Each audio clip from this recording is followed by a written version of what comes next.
What are your rugby hopes for 2024? And I don't just mean you want your team or your nation to win the Six Nations or Rugby Championship or domestic competition, whatever it might be. What do you want to see happen for the good of the game? What changes would you like to see that are going to benefit the sport as a whole? That's what I'm talking about in this video, so welcome back. Let me know your views on it, and Happy New Year as well. Thanks for all the support for those of you that were watching throughout 2023, and thanks for joining me for the first video of 2024 as well. So for this video, I've broken it up, my hopes for 2024, my rugby hopes for the new year, into general ones for the game, then ones for the domestic game, and then for internationals as well. I thought that was probably the best way to try and categorize it. But as I say, you can let me know if you want to drop a comment down below. And if you're not already, then subscribe to the channel. It was awesome last year, particularly through the World Cup, growing the channel, growing the subscribers and all that sort of thing. So all the support that you guys give is genuinely greatly appreciated. But if you haven't already, then hit subscribe on the channel. So my rugby hopes for 2024, first of all, my general ones. This I found harder than the ones specific for the domestic and international game. The first thing for me was an improvement in the bunker review system. And I can probably expand this out to an improvement in some of those big decisions around head contacts. And ultimately, I think this comes down to consistency. I think the bunker review system was a big issue at the World Cup. And it started on that first weekend with the red card to Tom Curry. We then saw red cards awarded in the final.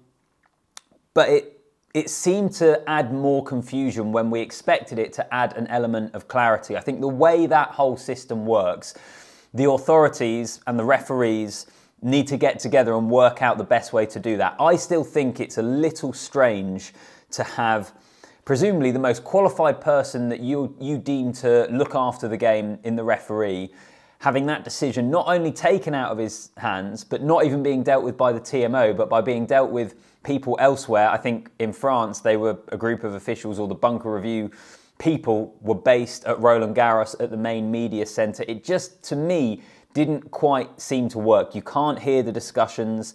You get a bit more confused on how some decisions get made and how others don't. So a kind of improvement in that area, I think, because I presume that that system is here to stay, or certainly they're going to try and persevere with it for the time being. Before the World Cup, they'd used it, they'd trialled it in Super Rugby, they'd trialled it in the Under-20 World Championship. In both of those, I think it worked quite well from what I can understand.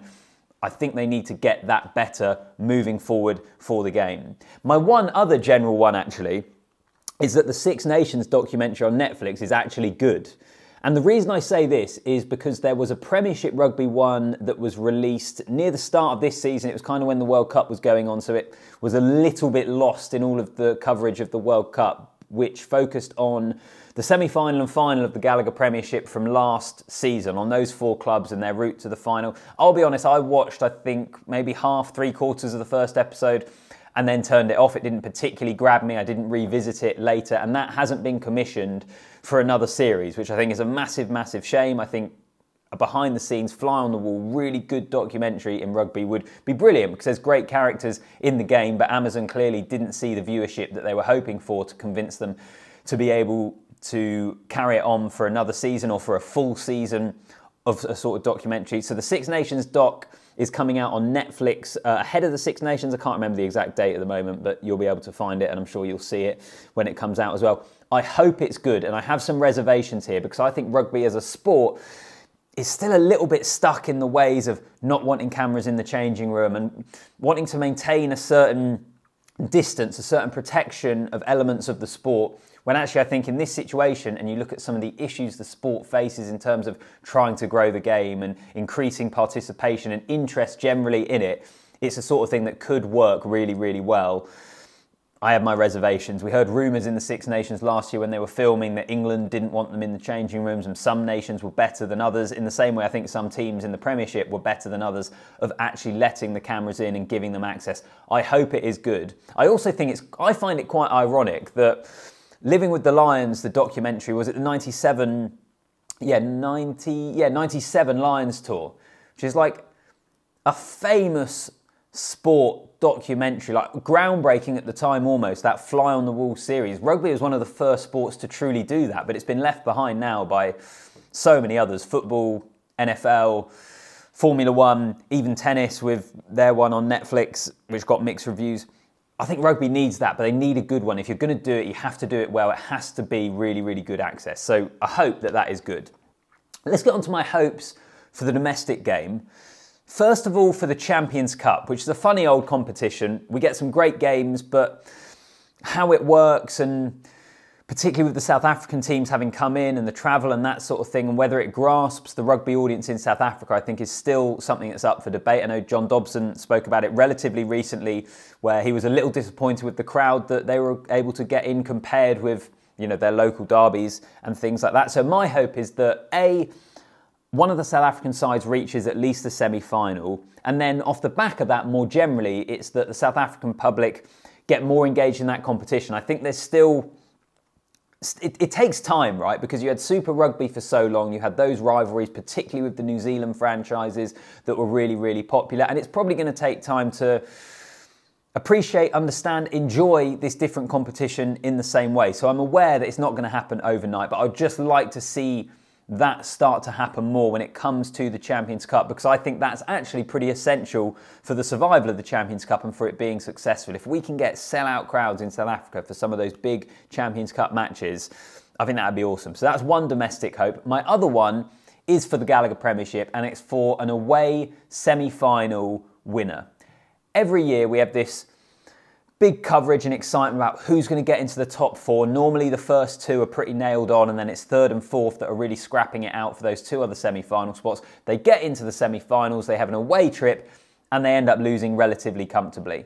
And the stats back that up. The percentage of wins for teams that have home semi-finals is way, way higher. If you get a home semi-final, you're pretty likely to end up in the final at Twickenham. I think we need an away semi-final to add some sort of jeopardy to those end-of-year playoffs. So that's one of my hopes. The interesting thing actually at the moment is the top half of the Premiership is as open and congested as it has ever been. There isn't an obvious front runner or 1 and 2 that you think will definitely get a home semi-final. So that's an interesting one, but those are my domestic hopes for 2024. So last but not least, internationals.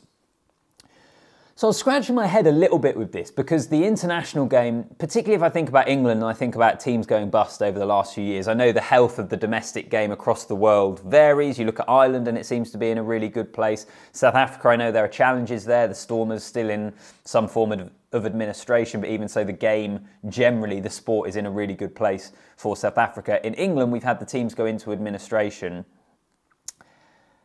But despite that, I still feel like the international game is generally in pretty good health. The crowds are good, the TV viewership is good. The World Cup, I think from a financial point of view, was very successful, as you would expect it to be. So I was thinking about it, and actually the two obvious ones for me is, number one, Portugal kick on. The many people's team of the World Cup, them or Fiji, but Portugal certainly probably the surprise package. And they were brilliant, their fans were brilliant out in the games I was at. The style of rugby they played was brilliant, and now there is this clamour for them to get more game time against the top teams. They're playing England A towards the start of this year in a fixture. They've got a fixture against the Springboks coming up as well later in the year. I hope they continue to get more access to higher quality opponents and higher quality games to help them to be able to build on what was a World Cup which completely surpassed all of our expectations. They deserve that opportunity. I hope that they get it. And my other hope for 2024 from an international perspective is that Italy win a game in the Six Nations. We saw them win one a couple of years ago. They've had some really notable results. They beat Australia, but they didn't win in the Six Nations last year. They had a really disappointing World Cup. I know they were in a pretty tough pool, which no one expected them to get out of. But even so, some of the scorelines, some of the performances, you felt like they'd gone backwards a little bit. It seemed like relationships were all a little bit frayed between coaches and players, possibly. So I hope Italy kick on. The Six Nations and Northern Hemisphere rugby is a better place when they are more competitive. So fingers crossed that they get a win in the Six Nations. Just makes the competition so much better. But those are my hopes for 2024. What would you do? What would be your general ones for the game? What would be your hopes for the domestic game, and what would it be for the internationals as well? Drop a comment down below, like the video and subscribe to the channel. Once again, Happy New Year. Here's to the rugby year ahead. It's not a World Cup year, it doesn't have quite the excitement we would have had at this stage last year, looking ahead to the World Cup in France. But even so, Six Nations, Rugby Championship, so much other good stuff coming up. I'll do my best to cover it all on the channel, and I'll see you in the next one.